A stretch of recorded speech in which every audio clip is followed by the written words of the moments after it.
Plumbing Bros, welcome to Potty Talk Live. Hey, we'll be taking into the trenches, the crawl spaces, the basements, the kitchens and the bathrooms, wherever plumbing is done all over this world of ours, to talk to plumbing professionals just like you. Hey, I'm Richard Behney, the $1 Million Plumber, coming at you from Command Central here in Indianapolis, Indiana. Got a great show tonight here for you. We got a cool cat from Georgia. In fact, got a couple cool cats from Georgia. They're wound up working a little later, coming home from a job. I'm sure we'll hear about that. They're stuck in traffic. Hey, this ever happened to us, right? Having to work late and getting stuck in traffic. So that's where they're at right now. But we'll bring them on here shortly. And having a great day here. Hey, question for you. Am I weird or what? Do you check out plumbing when you go into? I went and I got gas today and had to use the bathroom. I go in the bathroom and of course I'm checking out the plumbing. I always feel a little weird. I even check out the stalls, which I think is kind of weird. But I can't help it. And even there was the urinal was leaking at the valve.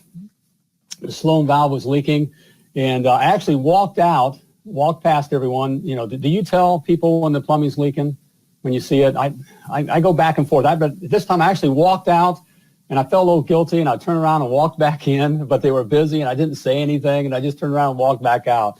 So it's just a weird thing. Hey, if you do that kind of a thing, say something in the comments, so I don't feel alone. Or if I'm just weird, then tell me I'm weird.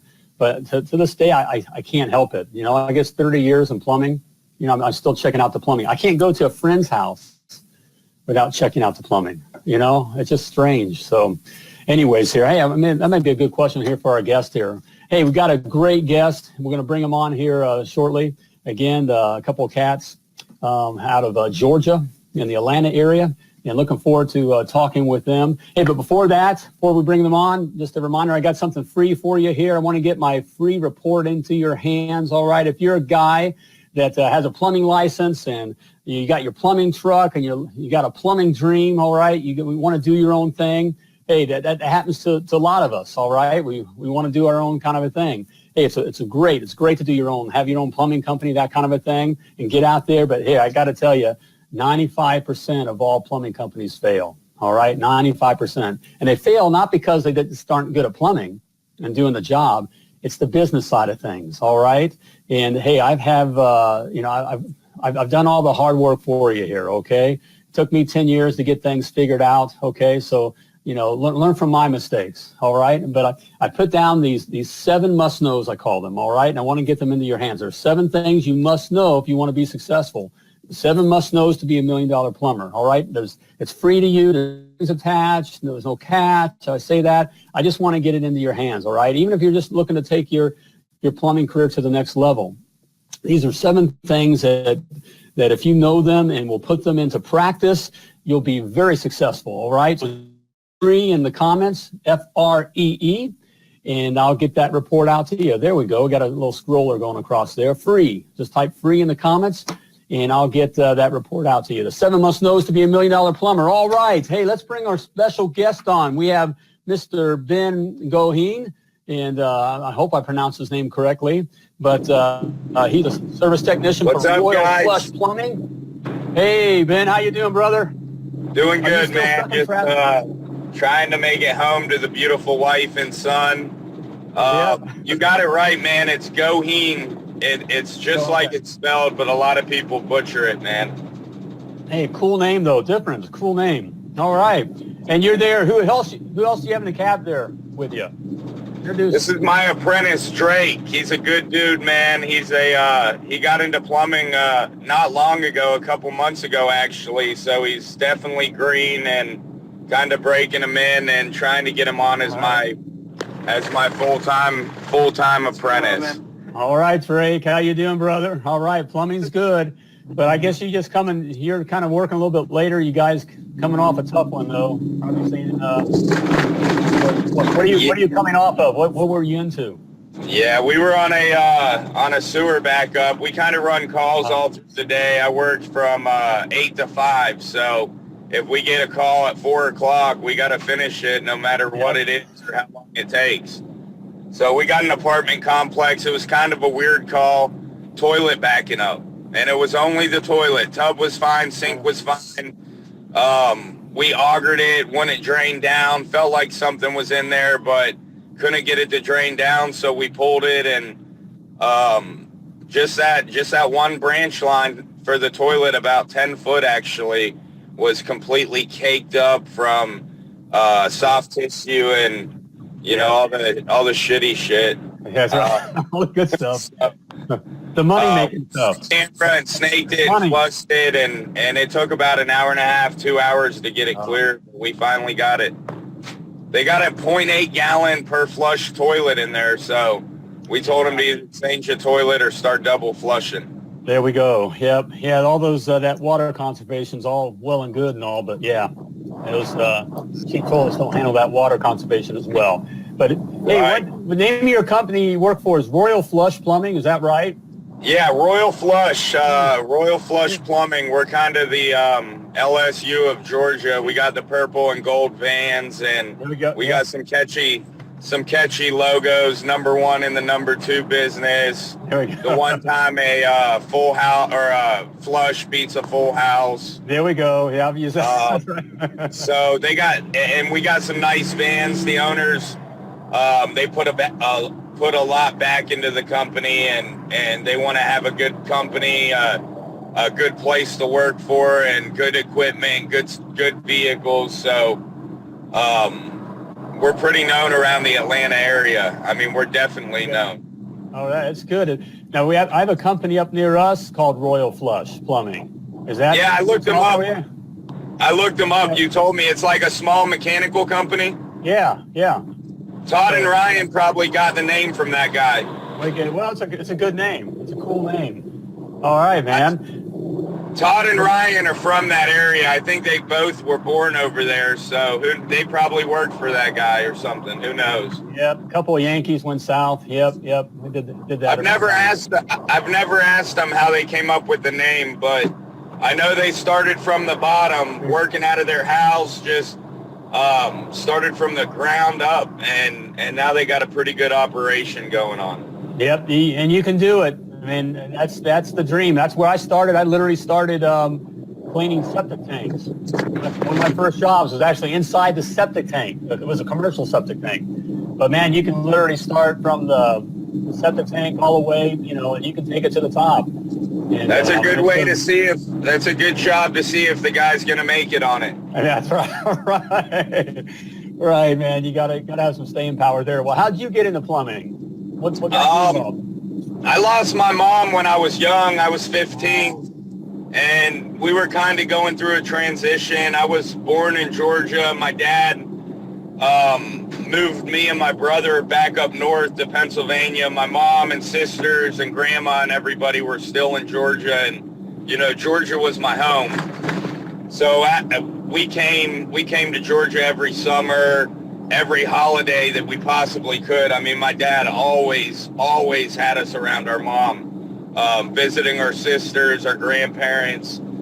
After my mom passed, I kept coming down here, and I stayed with my sisters, and I was kind of a wild child, so they didn't want me hanging out at the house all day while everybody was at work. So my brother-in-law made me tag along as his helper.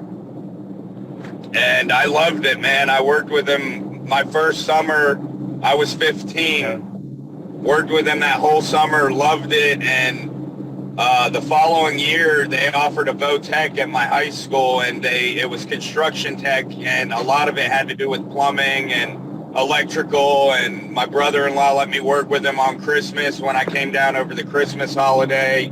Said I could work with him the following summer, and I just stuck with it, man. I had this promise to my mom and my grandma that I was going to graduate and move to Georgia. And I met a girl up north, my fiance, wife, girlfriend. We're not legally married, but kind of been together since I was 15. But I brought her down here with me and worked with my brother-in-law and kind of built a little empire down here. And I've been busy nonstop. I haven't had to go without. I mean, it was the best decision I think I could have made. I was book smart. I wasn't not book smart, but I wasn't the smartest tool in the shed. But I didn't want to have to go to college, but I definitely didn't want to be broke. And I'm kind of a hustler. You know, I work 7 days a week if I have to. I slowed down a lot because I've been doing it so long. But it's been a hell of a ride so far, man. Hey man, stick with it. You know, if you study guys that are successful in any kind of trade or career, professional or whatever, the things they have in common, it's not necessarily have to be book smart. You know, it's not this whole thing of going to college and that kind of a thing, but it's the ability to get in and learn something and to be focused and to do well. And so it sounds like you're doing that. So, hey, you're in my goal is to have my own service company, nothing big, you know, something that I can run, a mom and pop, as you would say, you know, a single man, 2, 3, whatever, but kind of family owned and have something small. But I want to go back home where my dad's at in Pennsylvania, but there's nothing there, you know, there's no money, there's nothing. So I don't know if that'll happen anytime soon. If I hit the lottery. I play lottery. I play lottery, and I play way more than I like to admit. But if I hit the lottery, that's what I plan to do. I don't need to be rich, but I want to live comfortably. Well, you're on the right. Go ahead. It's fun to play the lottery. We can do that kind of a thing. We do that once in a while as well. But you're on the right track by just you know, with a good trade. This kind of trade is not going to be taken over by robots or AI, and you're always going to need plumbers. And so you get in there, do a good job, and you can do it. It's hard enough for us to keep up. I mean, 13 years in, and I still see shit that, you know, amazes me, or that, you know, you scratch your head or you start second guessing yourself. And I mean, it's unbelievable, man. You go to these houses built 50 years ago and you look at how things were and what people have, you know, added or rigged up, and it's absolutely phenomenal, the different things that you come across. And I mean, from dealing with customers, I like to say we get a wide variety of clientele, because I've been cussed out, I've been kicked off the property, I've had customers that have almost ran me off their property because I just couldn't stand them, you know. But we've got to adapt, and I always tell my guys, you got to be a chameleon. Yes. You know, you might meet some guy. I had a customer that said she absolutely loved me, but she had PTSD, and because of the way I talk and my tone and this and that, she said I couldn't come back out to her house. Yeah. So I mean, it's crazy. We're in the service business, and that's where we can do very well in the service business. But you hit a key thing there, and kind of gave us a nugget of gold. We really have to adapt with our customers, and that is a key thing of going in, even before we do the plumbing side of things. We really got to understand, you know, who our customer is, and you know, who we're talking to and who we're listening to. That's a key thing, listening. And so, customers aren't all created equal. They're not all the same. So the word chameleon, that's a good word. You gotta adapt. Hey, what's your favorite kind of work? What kind of service work, or what do you like? Hey, I'm a jack of all trades, master of none. Well, when it comes to all the plumbing, but I say that hysterically because I've been doing this 13 years, and it's kind of a funny story. I got into this, my brother-in-law kind of just kept me under his wing, right? And he was always my go-to. I always was with him, never really worked in my own truck. And I came to Royal Flush, and I had been doing it a long time and done, I mean, I couldn't even tell you everything that I did before I came here, but had been around it a long time, and they kind of just threw me in a truck.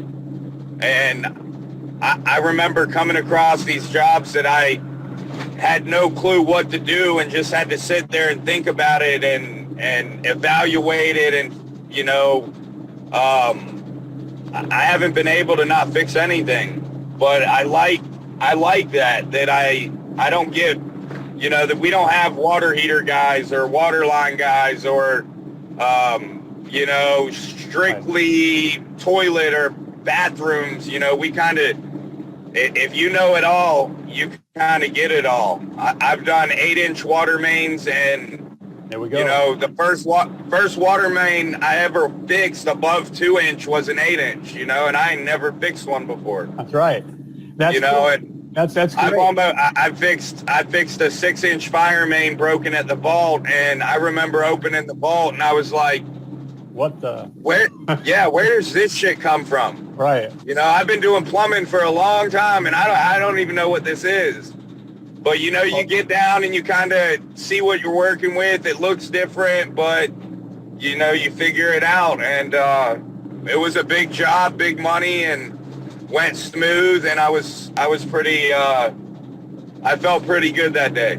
That's good. I mean, that's key, brother. It's just, hey, in 30 years, I still ran across stuff, and, that I just didn't know what it was.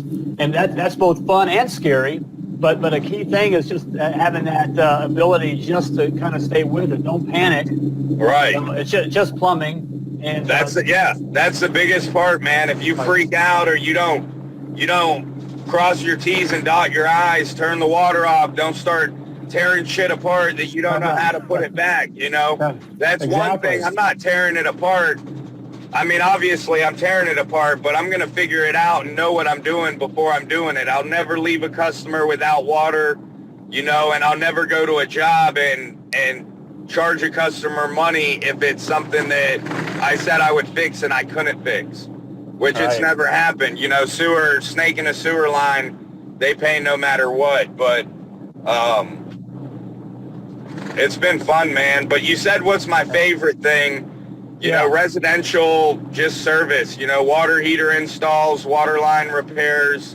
I like going to the jobs that, they thought it was a $50 or a $500 call or a $300 call, and walking away with $3,000 because I sold a water heater and a new toilet and rebuilt all the cutoff valves and new supply lines and new, just everything, man. I've went into a house and just about sold the customer everything I could. There we go. Well, enjoy those when you can. Not that they didn't need it. I mean, they needed it. That's right. And then that's the point. But it's the people that you don't think have the money that pull out the money, Royal Flush has kind of got a secret in the industry that no other company does. And it really turns the table in the industry because a customer calls us because they have an issue. The only reason they say no is because your price is too high. There's no other reason they're going to call you out there. Right. So we do a customer finance interest-free, same as cash, post-dated checks. There we go. And, we've taken a whole checkbook filled out with checks, whatever you can afford a month, we'll take it. Yep. And that's right. And Ben, you said, hey guys, if you listen to Ben, he just dropped a nugget of gold there, that the customers don't say no for any other reason, is that they feel the price is too high. So it's just a matter of finding a way to meet their price. And there's all kinds of different ways to do that. So obviously, and they all want to negotiate. I like to tell my guys that I've kind of coached in sales, because I've been in sales, price them high, watch them buy, price them low, nowhere to go. That's right. Guys that walk in and say, my bottom line price is $175. I'm not snaking this sink for no less than $175. The customer's going to not feel like you're doing anything for him. You go in and tell them $250 or $275, kind of throw that price out there and see. That's where your chameleon comes in, see their reaction, adapt with them, get on their level, and then go out to the truck. And then, if you think you can get them. If you can't, then, work with them. And I don't mean go rip them off. Right. If you get them at $275, you made a good point last week or the other day about a 20% upcharge, but go above and beyond. The owner here says, do something for free. Say, let me check your toilets, and say this flapper is it's warped, it's got some corrosion, this is $100 value, I'm going to throw it on for you. Exactly. Change the supply line. Give the customer, tell them how to drain their water heater. Give them something to make them feel that, like, you're the man, you're the one they're going to call, or woman, if there's women out there. I know there are. But, I mean, if you take every call and you treasure it and you value it, right. I mean, the money is just unbelievable. And as an owner, or as the owners, they see it. They'll do a job for free if we have to, if we know it's going to earn that customer. Maybe we forgot about them and we're a day late, or 6 hours past their window. We'll go and say, hey, let us do the job for free. Let us show you our quality of work. That way the next time you'll understand when things happen. We thought a guy was going to be 2 hours on a job and he's 8 hours, or all the different things that happen in a company this size. Great stuff there, Ben. You're so right. Obviously, you got the service thing down. One thing we always give the opportunity for the customer to say no too, because customers want to say no. So we would always, like using the drain work example, we'd always when they say no, there's a reason they're saying no, and then you just give them the rebuttal. Well, can I ask you why? I respect your answer. Can I ask you why, just to see if there's something I maybe could have did better, or something that I could offer you to change your mind? If it's you're selling an upgrade, they may not want it, but if their toilet's backing up, maybe you did something wrong. Maybe you're not the plumber with shoe covers. Right. Maybe you got a tattoo on your face, or your voice is too loud. I mean, I got a loud voice and I talk a lot. So I've had customers tell me, dude, you fucking talk too much. Freaking sorry. Forget this. I talked myself out of a cell.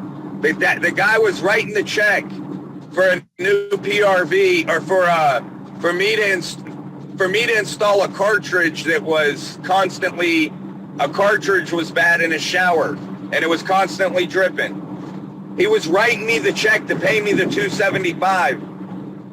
And I had said, I'm going to go out and check your pressure to make sure your pressure's good, because it could be very possible that you have high water pressure causing your cartridge to drip. He said, you know what? Get out of my house. You're trying to sell me something else. I don't want to hear it. You talk too much. Leave. And I had to call the owners. I was in the front of his house, and I called the owners and told them. And the guy came out and knocked on my window, and he said, get the hell out from in front of my property. I'm not playing with you. And I drove away, man, but that was kind of a wake-up call of you got to know when to shut up, and when to keep it going. Right. Those are things we learn over time. Again, it's reading our customers. All the customers aren't the same. The bottom line is none of our customers wake up in the morning and want to call a plumber. So they did call you and they did have you out there. You just need to find out the way to make them feel comfortable and find the price that fits them, that fits their budget. Do those things, we got to work. All right, man. Hey, Ben, I'm going to be right back. I just want to talk to the other guys here for just a moment here. Hey, hope you're enjoying this Potty Talk Live with Ben here in Georgia. Hey, he's throwing down some great information here for us here. But as he was talking about, you listen in here, he's talking a lot about, the business side of things, all right? There's just these things. We're not necessarily just talking about the plumbing, but the business side of our plumbing business, all right?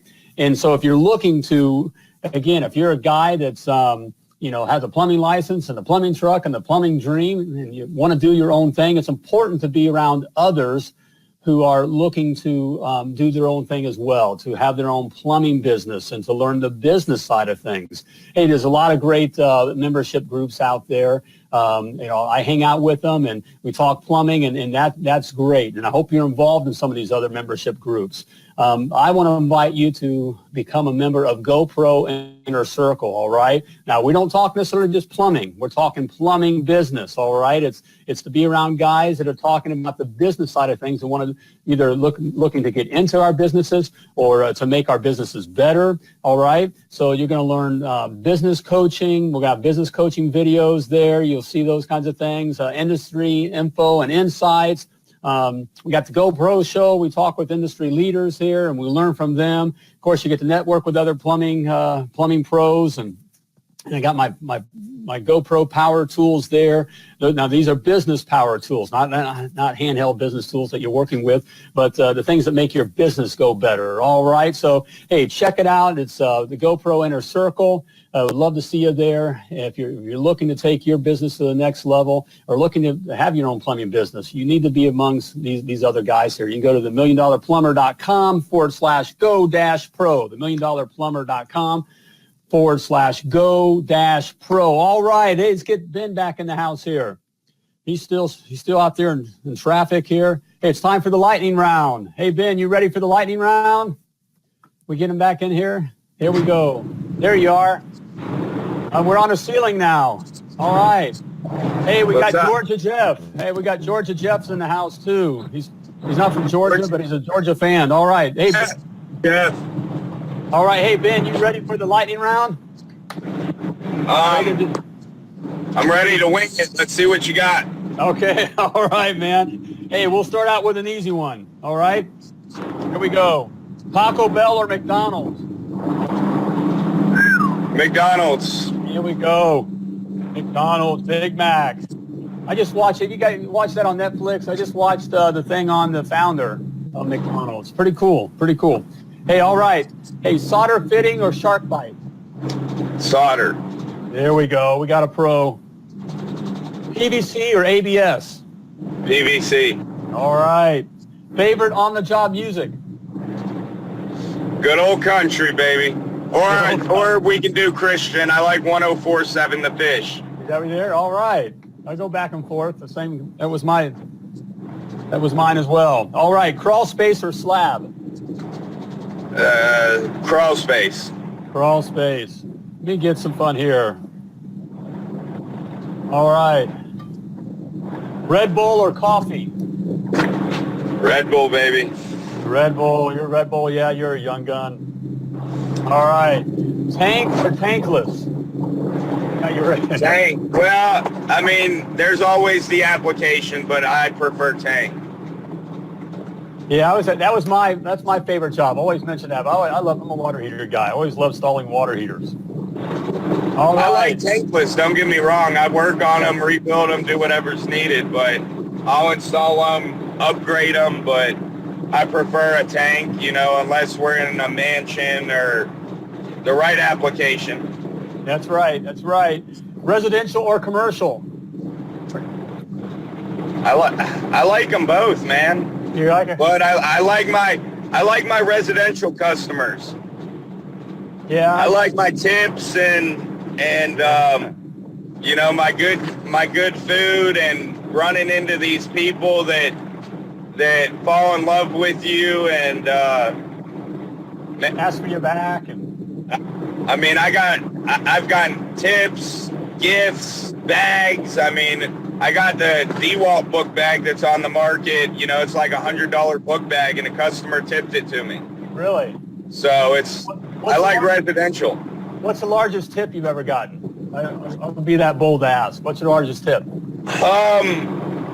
Man, I had a guy, I don't even want to mention any names or anything, that I brought to the company, and he tipped me a large amount of money. And it was a guy, I charged him $1,800 for a water line, and I discounted it because he was family to $1,500, and he took the 5 and turned it back into an 8 and said he's paying the full amount. But from a regular customer, I did a job, and the customer handed me $200 when I was done with it. Oh, I charged him $800. I snaked his line, couldn't get it cleared. It was for a washing machine, and underneath his porch, you can see where the line went and met the line the main sewer line to tie into the septic. And I dug it up right there and flushed it with a hose, charged him $800, and he tipped me $200. That's cool. So, pretty nice tip. But I've gotten 100 more than one. Oh, there we lost Ben. He'll come back in. We'll wait for him to come back in, and we'll finish up here. Hey, what's the guys that are on here? What's the largest tip that you've ever gotten? Write it down in the comments there. The largest tip that I ever got was $400. It was right before Christmas, and it was a long-time customer, and gave me $400 on just some little, I forget, it was like a job, it was like a faucet leak or something like that. Way more than what the actual job was. So it's fun to get those tips, all right? So we're seeing if we'll get Ben to see if he'll log out and come back in here. Like to hear some more from. I wanted to ask this other question here for him as I'm singing and dancing here, deciding to see if Ben will make it back in here. All right, hey Georgia Jeff, how you doing, man? It's good to see you on. What was your wife? Are you saying it was the best tip you ever got was your wife? That's a pretty good tip. All right, man, I would agree with that. You know, what's the good book says, a man who finds a wife is truly blessed. And so it's good to have a good wife here. Hey, Joshua, welcome to the show. Good to have you here. Best tip, lifetime customer. All right. Hey, you guys. Hey, we get, we'll do Potty Talk Live here. Hey, if you guys want to would like to be on Potty Talk Live, we'll just do a little Potty Talk Live commercial here. And hey, it's easy. I'd love to have you on. This show's about you. All right. This is what I got the best job. I get to talk to all you guys all over the world. It's a great time. But Potty Talk Live is about you pros out there in the field. And hey, if you'd like to be on the show, it's fun. It's easy. It's simple. Just go to www.pottytalklive.com and click on the Be My Guest. And you just fill out it's just an easy questionnaire, just so we know who you are, and producer will get with you, and we'll get you on scheduled on the show here.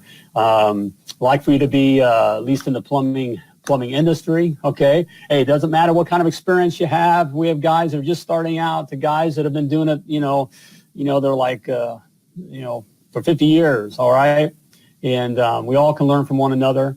And so would love to have you on the show. All right. So that's www.pottytalklive.com. Also want to make sure I get in your hands my free report there, the 7 must-knows to be $1 million plumber. I'm serious about it. Just get it. All right. It's free.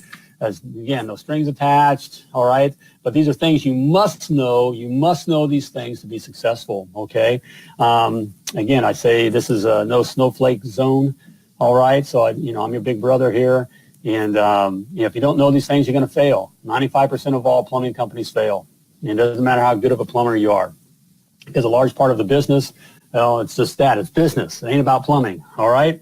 So you must know these 7 things. So get my free report. Type free down in the comments, FREE, and I'll get that report right out to you. All right? Well, it doesn't look like Ben's going to make it back in here. He was stuck in traffic. Great guy, a cool cat from Georgia there. Had some good nuggets of gold there. Hope you were listening. But we'll talk to Ben another time here. I look forward to talking with you. Until we meet again, I want to remind you that you were purposefully and wonderfully created to do great things. So when you're out there doing your thing, as always, plumb like a champion. We'll see you next time.